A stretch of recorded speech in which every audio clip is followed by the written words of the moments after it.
Wow, here we are on the last video. I surely do hope this is helping you. Please let me know via email, text, or on Facebook if you're happy, and absolutely if you're not. I need your feedback, please, and thank you. So let's do a very brief recap. You did your homework to decide what your needs and wants are. You did your research. You broke it down to 2 vehicles. You learned to see before you get the key, and you did your checklist for each vehicle. You contacted the owner. You looked under the hood with no fear. You started it up, and you tested the brakes. Wow. I am proud of you. So now let's test drive this baby, right? I do my very best to not have the owner with me when I test drive. But hey, it's their property. So it makes sense that they want to be with you. No problem. Please do not let them intimidate you. Relax. Stay calm. Keep your awareness wide awake and just do these few things and all will be well. You've already tested the brakes and they seem to be fine. So now let's keep ourselves aware of the other vital things one needs to know. Did the transmission shift into gear smoothly? Now I'm assuming the transmission is automatic. Not too many manual vehicles bought by ladies these days. But if it is manual, how well did it shift for you? Did you have to grind the gears, etc.? Be aware the whole time you are driving if the transmission shifts up and down gears quietly and smoothly. Are there any clicking sounds, rubbing sounds, whirring sounds, whining sounds, and noises as you start to drive away? Is the steering solid, or do you have to turn the wheel too far before getting a response? You know, like turn the wheel more than a few inches to get the car to turn? Is there some steering problems? Does it feel loose? When stopping and starting, is there a clunking noise in the rear end of the vehicle? This could indicate U-joints or something in the rear end mechanisms.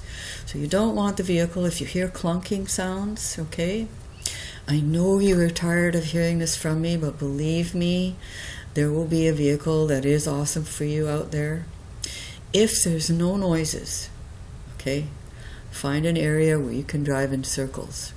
And when you are doing that, listen carefully for any scraping sounds and see how the steering is, how it handles. Is it sloppy? Are there any noises at all that should not be there? Listen and feel and be aware of how the car handles. Find a safe place also, like a wide area in the back of a parking lot. Drive straight, then suddenly steer left and right as if you're dodging something. How does the car handle that? And the brakes while you're doing it. Would you feel safe in these circumstances doing that? Does it feel solid and safe to do it? What if you were dodging a pet, a child, or something else on the road? Did the car lose some control? Does it handle safely for you? These are the things that you will encounter owning and driving the vehicle every day. Are you comfortable and feel safe with it? If so, then head out to the open road. Living in town is hard to always find a place to step it up. But you need to know how this vehicle handles in 100 km/h traffic and how quickly did it get to that 100 kilometers an hour. You know, did it burn a bunch of black smoke out the tailpipe and chug along, or did it just peppy get you up there? Do you have enough extra oomph once you're in that 100 km/h range to pass someone? Testing these things out is vital to you. If everything finally checks out and you can do no more by yourself, then you need a mechanic. Okay?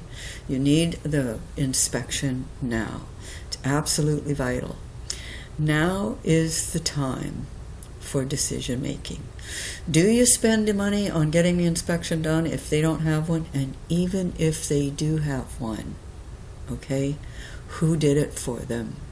Was it themselves or friends or family who own a shop? Or was it a legitimate insurance company that you already have researched for their area, right?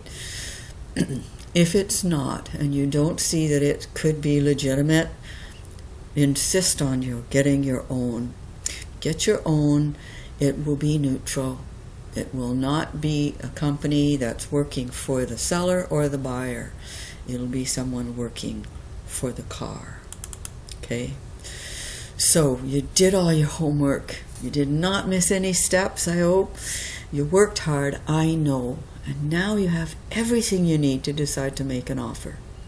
The inspection told you everything that's good and what needs to be done. Do you want to negotiate those things out of your price and get them done? And will they negotiate with you? Or do you want to walk away? This is the decision time. That depends on what's wrong in making the decision to keep the car. Okay? Are you willing to go and spend it if they're not going to negotiate it out? You know, these are the key things that tell you whether it's a chronic waste of your time or not. The inspection should tell you how much it costs to fix those things, and if it doesn't, you ask them to show you before you take that paperwork away from them, okay? You have it with you. That's your negotiation power. You've done your homework, and so far there is only the decision to buy now. So you ask if the price is firm, you negotiate the things out of it, your inspection will give you what is wrong, etc., etc. Have some transfer papers with you in case the owner does not. Now, there still is no guarantee because it's a second-hand vehicle. But I can tell you there's not much more you can do on your own or with any mechanic and the inspection. Some things you just cannot know unless you take things apart, right? I think you did great so far. My aim was to educate you on what a non-mechanic can do for themselves, give you step-by-step guidelines and insights, show you the tools you need to help yourself, and give you confidence in yourself. I hope I was able to do those things. Please give me your feedback. I really do appreciate it. And what can I do to improve this? Right? It has been a privilege to share this with you. It helped me for many years in my life, thanks to my dad and my brother and all the mechanical male persons in my life. Have a great time using this information. Share with your loved ones and save time, money, and headaches. Pardon me. Save time, money, and headaches. Happy, safe driving. Wish you all the best.